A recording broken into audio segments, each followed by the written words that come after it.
There is one great lie and one great truth in movies. The great lie is that in cities, in neighborhoods, everyone knows each other. Stomping grounds.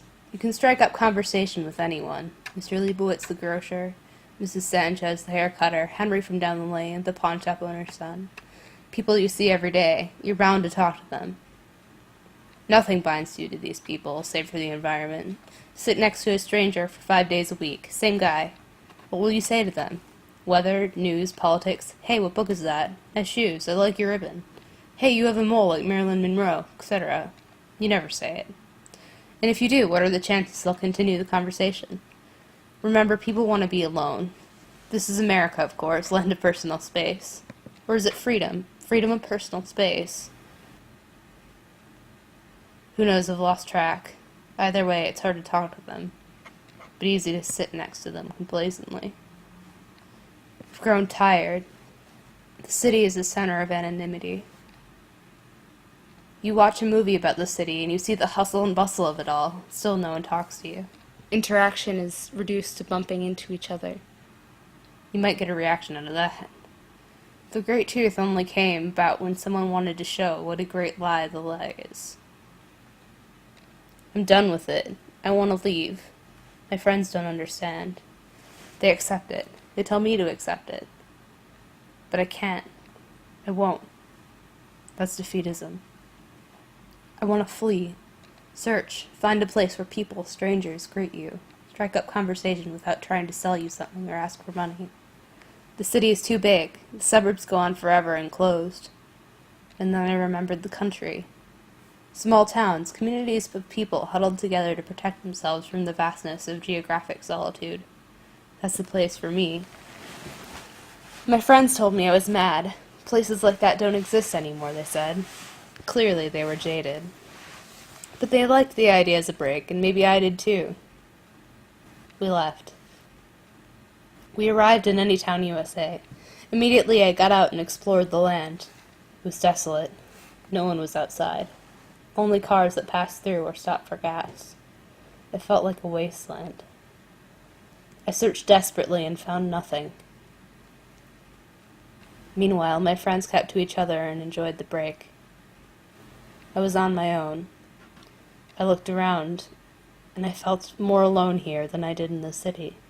The fact that beyond the quiet neighborhoods lay a vastness littered only by solitude. There, in the town, the younger generation had disappeared, all gone to the city to escape what I was escaping. Only the older generation remained. But they had become distrustful. Years of building a community within their village had led to their own disillusionment. They trusted only in each other, no one else. Certainly not me. It hurt. It got me down. My trip had been fruitless. Back in the city, I felt none but empty. I felt like I had come back from the heart of goneness, the edge of Nemo. Now all the people I rubbed elbows with looked like empty shells. Mannequins running on auto, with me being the only one running on manual. The great truth manifesting physically, building Berlin walls of anonymity around me. I couldn't take it. How can there be such acceptance? How can this be normalcy? How does one kill their sociability? How does one accept defeat? I pondered this dilemma, and the heater in my hand offered me an answer.